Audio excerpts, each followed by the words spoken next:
corruption as one of the societal issues today in the Philippines, and we will integrate this topic to method of agreement with the systems thinking.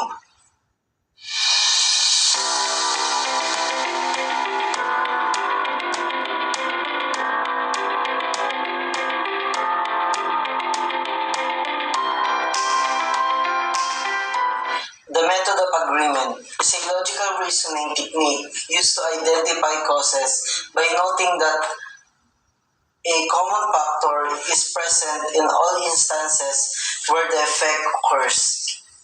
In this example, we have 5 individuals who were convicted. Now, let's check the different factors about them. Jinggoy is an actor and politician.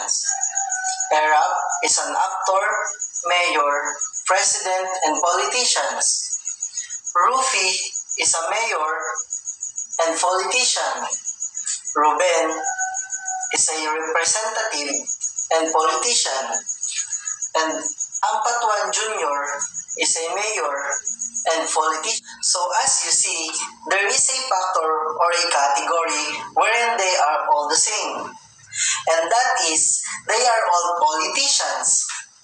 That one factor that agrees to all of them tells us the method of agreement.